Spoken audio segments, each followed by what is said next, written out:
Piece está de volta. Depois de praticamente aí um mês de hiato, o One Piece voltou com o capítulo 1054, intitulado O Imperador das Chamas. Foi um capítulo que aconteceu muita coisa rolou mesmo. A gente viu destaque pro Sabo, destaque pro Touro Verde, e a gente tem bastante coisa para falar desse capítulo.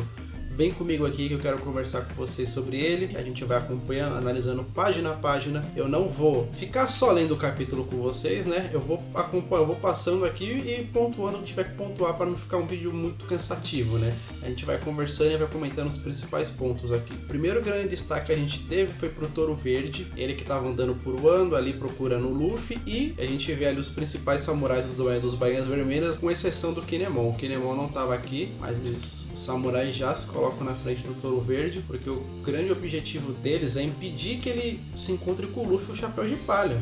Eles vão parar ele antes disso rolar. Eu achei bem interessante esse posicionamento deles, eu achei bem legal mesmo, porque eles não querem dar mais trabalho pro Luffy, né? Depois de tudo que o Luffy fez por Wano, eles querem eles mesmos dar conta disso. Isso foi uma atitude bem legal deles, foi muito bacana de ver. Aqui a gente também já vê o poder da Akuma no Mi do Touro Verde, né? Que ele é um tipo Logia, ele basicamente é um homem floresta. Mas por essa página dupla que ele tá mostrando bem o poder dele aqui, eu diria que foi uma noite despertada, viu? Ele tá fazendo muita coisa aqui, muita coisa mesmo. E eu queria destacar com vocês algo muito interessante aqui nessa discussão aqui. Durante o discurso dele, ele fala, o Touro Verde fala algo importantíssimo, que mostra como o One Piece ele é rico nessa temática, nessa construção toda de classes sociais, de política mesmo, né? Que é uma frase bem forte do que o Touro Verde está falando da hierarquia de poder que existe nesse universo de One Piece. Ele fala do governo mundial, né? E que existem ali pessoas que estão acima das outras.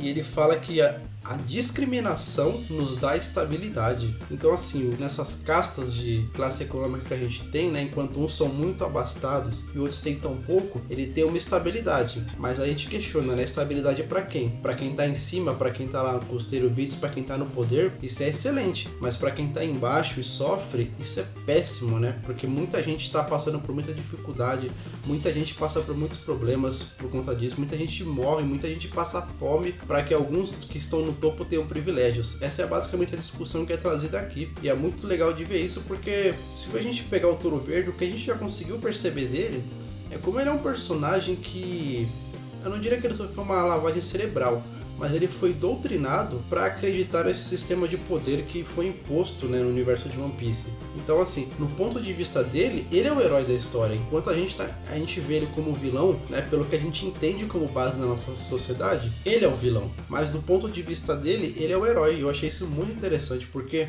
por tudo que ele deve ter aprendido desde que cresceu, por ter crescido nesse ambiente controlado e pelo governo, e por ter crescido e se ensinado pelas doutrinas da marinha, ele acredita que ele tá certo. Tudo bem que a gente vê marinheiros que não tem esse ponto de vista tão extremo, como o vô do Luffy, como um pouco do Aokiji, como ali depois mais pra frente a gente vê o antigo almirante de frota, né, o Sengoku também se questionando de muita coisa que o governo faz e a marinha também. Ele não, ele tem uma visão muito mais parecida com a da Kainu, né, que é essa justiça cega deles que nem é tão justa assim, né? Justiça pra quem, afinal? Eu achei muito legal essa discussão. Vale a gente refletir como isso também impacta no nosso mundo hoje. Se hoje em dia a gente também não tem um pouco desse sistema aqui, como ele prejudica a nossa sociedade no dia a dia. E durante essa luta que ele tá como homem floresta, o Yamato acaba aparecendo.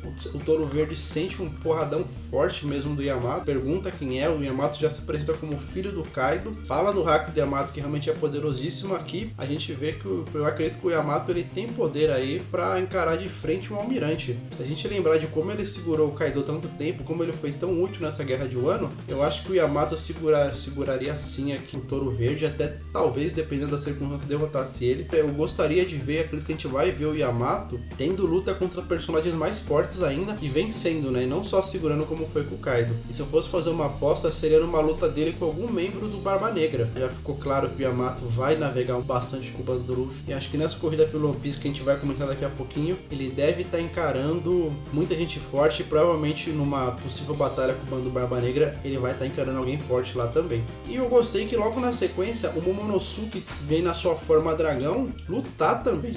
Ele tenta fazer o Boro Breath ali igual o Kaido, mas não sei se por ele não dominar tanto a Akuma no Mi assim, ou por ela ser uma Akuma no Mi não natural, mas feita cientificamente, ela tem algumas falhas que nem a gente tinha visto nos Gifters, né, do Kaido. Mas o Boro Breath não sai, e mesmo assim ele continua, ele vai pra cima do Touro Verde, ele morde ele ali, ele já tenta fazer alguma coisa e não tem mais medo, assim. A gente vê que aquele Momonosuke lá no comecinho que a gente viu em Punk Hazard, depois em Dressrosa e foi indo até o ano, ele não é mais aquela criança chorona, mas ele evoluiu tanto a ponto de querer proteger o seu país, né? Não foi só um crescimento físico que ele teve, envelhecer nesses 20 anos, mas ele tá muito mais maduro e isso é muito bacana de ver. E terminando essa batalha, algo que me deixou muito intrigado e curioso foi sobre o Momonosuke falando pro Yamato que ele não deve lutar. Eu realmente fiquei pensando por que ele falou isso. Será que é porque agora o Yamato pode ser considerado um membro do Chapéu de Palha, mesmo que temporário, como foi o Oda e com o Roger? Ou tem algum outro motivo por isso? Eu queria saber nos comentários de vocês o que vocês acham que motivou o Momonosuke a falar pro Yamato não lutar mais. Comenta aqui pra mim e me fala. E agora, o segundo núcleo dos três que a gente vê nesse capítulo é o núcleo que a gente pode chamar do núcleo da nostalgia, né? A gente tem um destaque legal aqui pro bando do Shanks, eles comentando ali sobre o que aconteceu com o Luffy, agora que o Luffy é um Yonkou, agora que o Luffy já tá num nível, no mesmo patamar que o Shanks. Eles aparentemente ficam muito felizes ali, os membros mais velhos da tripulação que conheciam o Luffy, né? E é legal que a gente vê o pai do Usopp, o Yasop, todo preocupado aí com o possível encontro que ele teria com o Usopp. O que ele vai falar pro filho? Afinal, ele foi embora, deixou o filho criança ainda, para se aventurar nos mares com o Shanks. Esse encontro da tripulação do Ruivo com os chapéus de palha, pelo jeito ainda vai demorar um pouco, porque eles estão ali comentando sobre isso, mas o Shanks não quer fazer isso ainda. E aí a gente tem essa cara nostálgica do Shanks e pensativo, contemplativo, olhando pro recompensa do Luffy, e o que, quando ele vê isso, ele já se remete a um flashback, que é ele lutando contra a CP9 quando ele tava escoltando, né, pegando como Gomu no Mi, a fruta do Luffy. E é legal ver como o bando dele vai pra cima da CP9.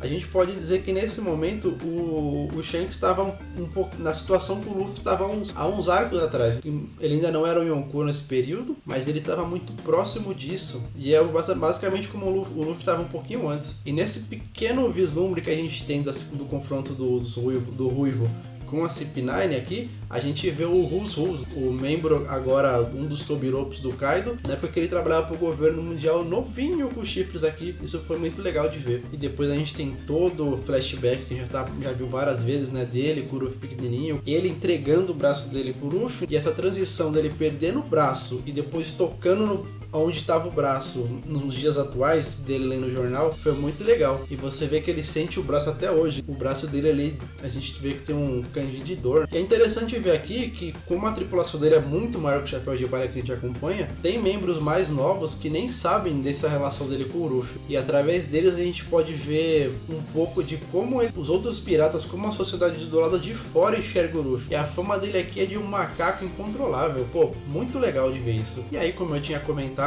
o Shanks frustra a expectativa do pessoal mais velho do bando, toma um saque com o Beck e fala que chegou a hora deles irem atrás do One Piece. O que eu posso interpretar disso aqui que eu vi é que o Shanks, agora ele reconhece o Luffy como um igual. Ele vê que ele e o Luffy estão na mesma posição e, por respeito ao Luffy, eu digo que ele vai atrás do One Piece também.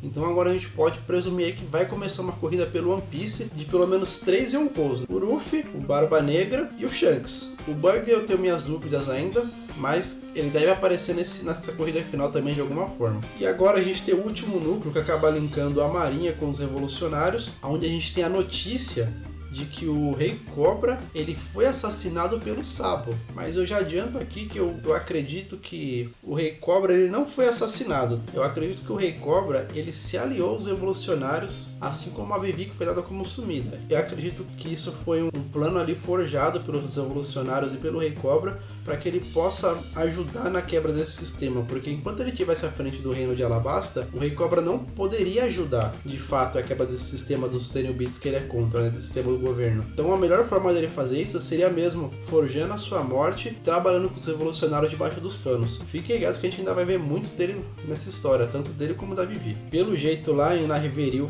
a gente teve uma luta forte, onde os revolucionários bateram de frente com o Fugitora e o Touro Verde. Parece que os almirantes tiveram que se segurar um pouco para não destruir a terra dos Tenryubitos, mas isso não é desculpa, como o próprio Akainu falou, né? Eu acho que uma das coisas mais importantes que rolou nessa batalha foi a libertação do Kuma, que ajudou demais o Chapéu de Palha já. Estava sendo feito como escravo, agora que ele foi liberto, talvez ele venha ajudar nessa batalha grande que tá para vir. E dentro da marinha a gente vê mais um núcleo interessante, que a gente sempre estava vendo almirantes, marinheiros, vice-almirantes, e a gente vê o Kuroma Tensei, que é o chefe de investigação criminal, da unidade de investigação criminal. Se a gente fosse dizer ali, ele é um detetive-chefe se eu pudesse nomear um cargo mais próximo do nosso mundo aqui. Provavelmente ele deve ser muito forte também, mas a função dele não é só luta, é mais nessa parte investigativa, né? Talvez um FBI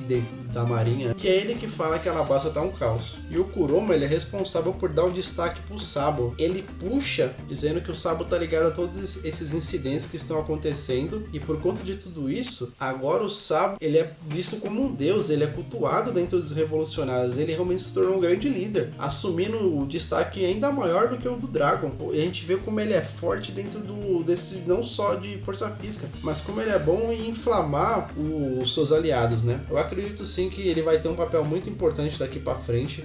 O Dragon já deve ter visto isso nele mesmo, conforme foi se passando o tempo ali dentro dos revolucionários, né? E por isso apostou tanto nele. E por fim aqui a gente tem o discurso do Sakazuki, dizendo que ele é irmão de um dos 4 Yonkous, que agora é o Luffy. E mais, imagina quando eles descobrirem que o Luffy também é filho do líder dos revolucionários, né? Que é o Dragon. E o capítulo termina com o Akainu declarando guerra contra todos eles. Pode falar, não importa quantos forem, eu sou almirante de frota, eu sou mais forte, bem pra cima. Eu acho que assim, esse capítulo ele serviu pra estabelecer aqui pra gente o que vai rolar nesse final do One Piece, que vão ser 2 focos principais que a gente já tá falando em vários vídeos: a corrida pelo One Piece, essa corrida final dos Yonkous pelo One Piece, e esse embate com a marinha. É isso que vai acontecer. De um lado a gente vai ter os piratas correndo pelo One Piece, e de alguma forma essa história vai se cruzar com esse lance dos revolucionários e a marinha e o governo mundial. Então se preparem para ver muito isso agora: corrida pelo One Piece e confronto com a marinha e o governo mundial, tendo como aliados os revolucionários. O Gu, como eu falei, ele não pôde estar aqui com a gente hoje, mas eu conversei com ele e trouxe alguns comentários relevantes dele, né, pra gente comentar aqui nesse finalzinho de vídeo. Ele já também falou justamente de como a popularidade do Sabo foi planejada, como ele tá maior que o Dragon em